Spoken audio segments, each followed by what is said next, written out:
Hello friends, welcome to my YouTube channel Samrat education. दोस्तों, आज के इस वीडियो में आप लोगों को environmental studies and disaster management का कुछ इंपॉर्टेंट क्वेश्चन बताने वाला हूं, कुछ इंपॉर्टेंट टॉपिक बताने वाला हूं। तो यदि आप लोगों को इसका पीडीएफ चाहिए तो डिस्क्रिप्शन में व्हाट्सएप ग्रुप का लिंक और व्हाट्सएप नंबर दिया गया है। मैसेज करके आप लोग इसका पीडीएफ ले सकते हैं। तो चलिए स्टार्ट करते हैं। पहला क्वेश्चन मैंने लिया इकोसिस्टम। इकोसिस्टम क्या होता है? पारिस्थितिकी तंत्र। तो विज्ञान की वह शाखा जिसमें जीव समुदाय का उसके वातावरण के साथ पारस्परिक संबंधों का अध्ययन करते हैं, उसी को इकोलॉजी कहते हैं। जो जीव समुदाय होते हैं वो वातावरण से किस प्रकार से अपना संबंध रखते हैं, उसी का हम अध्ययन करेंगे, तो उसी क्या कहेंगे? इकोलॉजी कहेंगे। आगे आता है उसके बाद दोस्तों जैव विविधता। जैव विविधता को अंग्रेजी में कहते हैं बायोडाइवर्सिटी। बायोडाइवर्सिटी।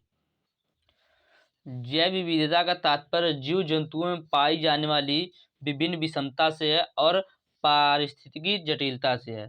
जैव विविधता से क्या आशा है दोस्तों? जैव विविधता का तात्पर्य होता है जीव जंतु में पाई जाने वाली विभिन्न विषमता और पारिस्थितिक जटिलता। आगे चलते हैं। बहुत इंपॉर्टेंट क्वेश्चन है। सूचना प्रौद्योगिकी की पर्यावरण एवं मानव स्वास्थ्य में भूमिका। सूचना प्रौद्योगिकी पर्यावरण और मानव स्वास्थ्य में किस प्रकार अपनी भूमिका निभाती है? तो सूचना प्रौद्योगिकी में उपग्रहों का महत्व की बहुत महत्वपूर्ण भूमिका है। जिस प्रकार इन उपग्रहों से प्राप्त सूचनाओं के आधार पर मौसम का पूर्वानुमान कर सकते हैं, उसी प्रकार इन ग्रहों के आधार पर प्राकृतिक आपदाओं, विशेष रूप से समुद्री तूफान, बाढ़ इत्यादि का पूर्वानुमान कर पर्यावरण को हानि होने वाले हानियों से बचा सकते हैं। दोस्तों, यह क्या था? ये था पर्यावरण में सूचना प्रौद्योगिकी की भूमिका। तो क्या थे इस पर्यावरण में सूचना प्रौद्योगिकी की भूमिका? सूचना प्रौद्योगिकी जिस प्रकार उपग्रहों से सूचनाओं के आधार पर मौसम का पूर्वानुमान कर सकते हैं, उसी प्रकार इन उपग्रहों के आधार पर प्राकृतिक आपदा जो आती है उसका भी हम पूर्वानुमान कर सकते हैं। इससे क्या होगा? इससे जो होने वाली पर्यावरण को नुकसान है, हानि है, उससे बचा जा सकता है। अब देखेंगे मानव स्वास्थ्य में पर्यावरण की भूमिका, सूचना प्रौद्योगिकी की भूमिका। ये दो प्रकार का होता है। पहला होता है प्रदूषण की जानकारी देकर। तो विभिन्न पर्यावरण कारकों के परिवर्तन का मानव स्वास्थ्य पर क्या प्रभाव पड़ेगा, इसका अनुमान विभिन्न स्थानों से प्राप्त सूचनाओं के आधार पर कर सकते हैं। यही सूचनाएं सही समय पर आज विकसित सूचना प्रौद्योगिकी के द्वारा ही संभव है। तो यह हो गया एक दोस्तों सूचना प्रौद्योगिकी की भूमिका। अगला देखते हैं रोगों के निदान में सूचना प्रौद्योगिकी की भूमिका। तो सूचना प्रौद्योगिकी की भूमिका चिकित्सा शास्त्र में भी होने लगी है। इसमें सबसे आधुनिक विधि टेलीमेडिसिन विकसित है। टेलीमेडिसिन, जिसमें रोगी को चिकित्सक के पास जाने की आवश्यकता नहीं है। वह आपका परीक्षण एक स्थान से करके आपको रोग के निदान के उपाय बता देंगे। इस प्रकार ऑपरेशन की सलाह भी संबंधित चिकित्सक को टेली कॉन्फ्रेंसिंग के माध्यम से दे सकते हैं। तो यह सभी सूचना प्रौद्योगिकी द्वारा ही संभव है। तो यह था मानव स्वास्थ्य और पर्यावरण में सूचना प्रौद्योगिकी की भूमिका। आगे चलते हैं। खाद्य श्रृंखला, फूड चेन। तो विभिन्न प्रकार के जीवों का वह रेखी क्रम जिसके द्वारा भोजन का संश्लेषण होने एवं खाए जाने की प्रक्रिया के फलस्वरूप ऊर्जा का प्रवाह होता है, उसी को क्या कहते हैं? फूड चेन या खाद्य श्रृंखला कहते हैं। खाद्य श्रृंखला किसे कहते हैं? विभिन्न प्रकार के जीवों का वह रैखिक रूप या वह रैखिक क्रम जिसके द्वारा भोजन का संश्लेषण होने एवं खाए जाने की प्रक्रिया के फलस्वरूप ऊर्जा का प्रवाह होता है, उसी को खाद्य श्रृंखला कहते हैं। अब दे देगा खाद्य जाल, पूछेगा खाद्य श्रृंखला और खाद्य जाल क्या है? तो किसी एक पारिस्थितिक तंत्र में संबंधित खाद्य श्रृंखलाओं को एक साथ खाद्य जाल कहा जाता है। किसी भी एक पारिस्थितिक तंत्र में परस्पर संबंधित खाद्य श्रृंखलाओं को एक साथ खाद्य जाल कहा जाता है। तो उम्मीद करते हैं आप लोग खाद्य श्रृंखला और खाद्य जाल भी समझ में आ गया होगा। आगे चलते हैं। लुप्त प्राय प्रजातियां। दोस्तों, जो विलुप्त हो रही प्रजातियां उन्हीं को लुप्त प्राय दिया गया है, आप लोग उसको भी लिख सकते हैं। तो ऐसे जीवों की आबादी होती है लुप्त प्राय प्रजाति जिनके लुप्त होने का जोखिम है, जिनके लुप्त होने का खतरा है, क्योंकि वे या तो संख्या में कम है या बदलते पर्यावरण या परभक्षण मानकों द्वारा संकट में है। तो जो लुप्त प्राय प्रजातियां जैसे दोस्तों हमारा शेर हो गया, बंगाल टाइगर हो गया, गैंडा हो गया और ब्लू व्हेल हो गई, तो ये सब जो है ये सब विलुप्त प्रजातियां बहुत ही कम मात्रा में बची हैं। तो वही लुप्त प्रजातियां इन्हें कहा जाता है। अब देखेंगे आगे हम लोग जल समेट प्रबंधन का उद्देश्य। जल समेट प्रबंधन क्या है, इसका उद्देश्य क्या है? तो पहला उद्देश्य है प्रदूषण नियंत्रण। जल समेट प्रबंधन का पहला उद्देश्य क्या है? प्रदूषण नियंत्रण। दूसरा है संसाधनों की अतिशोषण को कम करना। अगला है जल भंडारण, बाढ़ नियंत्रण, अवसादन का जांच। अगला है वन्य जीव संरक्षण। उसके बाद अगला पॉइंट है कटाव नियंत्रण और मिट्टी की रोकथाम। अगला है नियमित जल आपूर्ति के लिए भूजल स्तर को बनाए रखना इत्यादि दोस्तों। तो ये सब क्या है, जल समेट प्रबंधन का उद्देश्य है।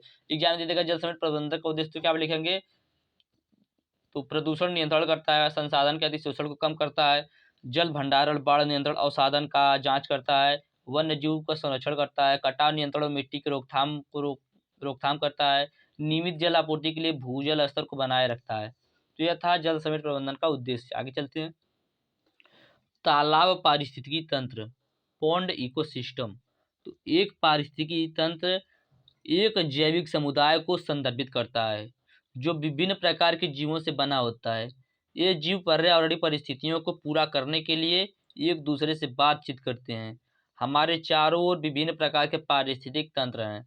पारिस्थितिक तंत्र को आसपास के पर्यावरण परिस्थितियों की उपस्थिति से भी परिभाषित किया जा सकता है।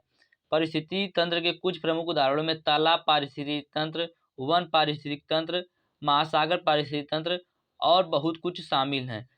तो हम लोग क्या देख रहे थे, पॉन्ड इकोसिस्टम। अब देखेंगे फॉरेस्ट इकोसिस्टम या वन पारिस्थितिकी तंत्र।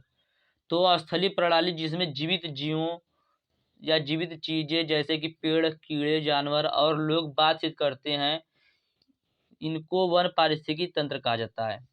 स्थलीय प्रणाली जिसमें जीवित चीजें जैसे कि पेड़, कीड़े मकोड़े, जानवर और लोग बातें करते हैं, इन्हीं को वन पारिस्थितिकी तंत्र कहा जाता है। यह समग्र रूप से इकोसिस्टम का छोटा सा वर्गीकरण है जो पृथ्वी पर सभी भौगोलिक विशेषताओं और जीवित जीवों को समाहित करने वाली सबसे बड़ी कार्यात्मक इकाई है। कई अलग अलग प्रकार के वन पारिस्थितिक तंत्र और इन्हें स्थानीय जलवायु के अनुसार वर्गीकृत किया जा सकता है, जिसमें वर्षा और तापमान की कुछ मात्रा भी शामिल होती है। तो यह था फॉरेस्ट इकोसिस्टम। आगे चलते हैं, आप लोगों को कुछ बताएंगे लेक्चर के माध्यम से।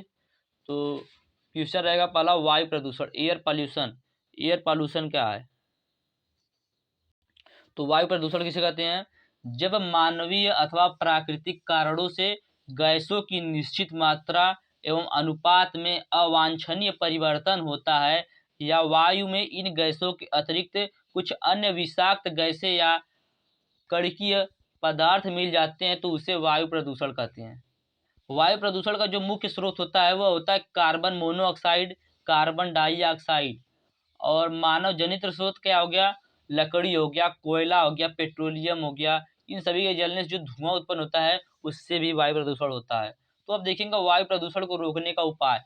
वायु प्रदूषण को रोकने का पहला उपाय है चिमनियों से निकलने वाले धुआं जो वायु प्रदूषण करता है, अर्थात चिमनियों की ऊंचाई बढ़ानी चाहिए ताकि ऊपर से ही ऊपर चला जाए। अगला पॉइंट है प्रकाश रासायनिक स्मोक को दूर करना चाहिए। यह तभी संभव होगा जब विद्युत चलित, बैटरी चलित, सूर्य की रोशनी द्वारा चलित आदि स्वचालित वाहनों का आविष्कार किया जाए। अगला पॉइंट है उद्योगों द्वारा उत्पादित जो कड़की प्रदूषक हैं, स्क्रपर्स हैं, प्रोसिपिटेटर्स जो हैं, फिल्टर आदि द्वारा इनको नियंत्रित करना चाहिए। अगला है SO2 पर नियंत्रण पाने के लिए उपाय करने चाहिए। अगला पॉइंट है कम गंधक वाले ईंधन का प्रयोग करना चाहिए। और उसके बाद अगला पॉइंट है ईंधन का उपयोग करने से पहले उसमें से गंधक दूर करना चाहिए। तो यह था वायु प्रदूषण को रोकने का उपाय। कंज्यूमर वर्सेस प्रोड्यूसर, उपभोक्ता बनाम निर्माता। तो इनके अंतर्गत वे जीव आते हैं जो दोस्तों उपभोक्ता होता है, कंज्यूमर। एग्जाम पूछ सकता है कंज्यूमर और प्रोड्यूसर। कंज्यूमर क्या होता है, कंज्यूमर के अंदर वे सभी जीव आते हैं जो अपने भोजन की प्राप्ति के लिए प्रत्यक्ष अथवा परोक्ष रूप से वनस्पति पर निर्भर होते हैं। इस प्रकार समस्त जीवों को निम्नलिखित भागों में बांटा जा सकता है। ये दोस्तों 3 प्रकार का होता है कंज्यूमर। पहला होता है प्राइमरी कंज्यूमर, दूसरा आता है सेकेंडरी और तीसरा आता है टर्सरी कंज्यूमर। इसके बाद आता है निर्माता मतलब प्रोड्यूसर। प्रोड्यूसर क्या होता है, इसमें हरे पेड़ पौधे तथा वे सभी वनस्पतियां आती हैं जो सूर्य के प्रकाश की उपस्थिति में प्रकाश संश्लेषण द्वारा या प्रकाश संश्लेषण प्रक्रम द्वारा भोजन से बनाते हैं, तो उन्हें प्रोड्यूसर कहते हैं। तो प्रोड्यूसर और कंज्यूमर क्या है, कंज्यूमर है वह जो इनके अंतर्गत वे जीव आते हैं जो अपने भोजन की प्राप्ति के लिए प्रत्यक्ष अथवा परोक्ष रूप से वनस्पति पर निर्भर होते हैं। इस प्रकार समस्त जीवों को 3 भागों में बांटा गया, पहला प्राइमरी, दूसरा सेकेंडरी, तीसरा टर्सरी कंज्यूमर। इसके बाद आता है प्रोड्यूसर। प्रोड्यूसर क्या होता है, इसमें हरे पेड़ पौधे तथा वे सभी वनस्पतियां आती हैं जो सूर्य के प्रकाश की उपस्थिति में प्रकाश संश्लेषण प्रक्रम द्वारा भोजन स्वयं बनाते हैं और उन्हें क्या कहते हैं तब प्रोड्यूसर कहते हैं। इसके बाद आता है इन्वायरमेंट। मैंने आप लोग बताया भूल गया था। इन्वायरमेंट पर्यावरण क्या है, पर्यावरण का परिभाषा। तो परि और आवरण शब्दों की संधि करने पर पर्यावरण शब्द बनता है। परि धन आवरण, इसका संधि विच्छेद करने पर बनता है पर्यावरण, जिसका शाब्दिक अर्थ होता है पारित, मतलब दोस्तों होता है चारों ओर। इसका मतलब होता है चारों ओर आवृत किए हुए, अर्थात हम जीवधारियों तथा वनस्पतियों के चारों ओर जो आवरण है उसी को पर्यावरण कहते हैं। हम जीवधारियों के चारों ओर का जो भी आवरण है उसी को क्या कहते हैं, पर्यावरण कहते हैं। देखेंगे वन्य जीव सुरक्षा अधिनियम। तो वन्य प्राणी संसाधन का महत्व समझकर और प्रजाति के विलोपन को बचाने के लिए हमारे देश के अन्य उद्यानों और मृग वनों से संबंधित कानून अखिल भारतीय वन्य जीव संरक्षण अधिनियम 1972, वनस्पति एवं प्राणी समूह की संकटापन्न जातियों के साइट्स 1976 ईस्वी अंतर्राष्ट्रीय व्यापार संबंधी सम्मेलन में पक्ष बनता जा रहा है। यूनेस्को संयुक्त राष्ट्र आर्थिक सामाजिक संस्कृति संगठन के मानव एवं जैव मंडल कार्यक्रम 1972 के राष्ट्रीय घटक का शुभारंभ करने के व्यक्तिगत संकटापन्न जातियां जैसे हुंगल, बाघ, धारीदार शेर, मगरमच्छ, भूरा मृग संरक्षण परियोजना के माध्यम से सुरक्षा कर रहा है। वन्य जीव सुरक्षा अधिनियम वन्य जीव संरक्षण और संकटापन्न जीव प्रजातियों की सुरक्षा को नियंत्रित करता है। यह अधिनियम संकटापन्न एवं दुर्लभ प्रजातियों के व्यापार का निषेध करता है। वन्य जीव अधिनियम को सभी राज्यों ने अपनाया, केवल जम्मू कश्मीर को छोड़कर जिसका अपना अधिनियम है। केंद्र राज्यों के प्रबंध को सशक्त करने और राष्ट्रीय उद्यानों तथा मृग वनों की ढांचागत सुविधाओं की सुरक्षा करने के लिए वन्य जीव संरक्षण बनाए गए थे। तो यह था वन्य जीव संरक्षण। उम्मीद करते हैं दोस्तों हमने जितना था आप लोग समझ में आया होगा। यदि वीडियो अच्छा लगा तो वीडियो को लाइक कीजिएगा, चैनल को सब्सक्राइब कीजिएगा। धन्यवाद, जय हिंद।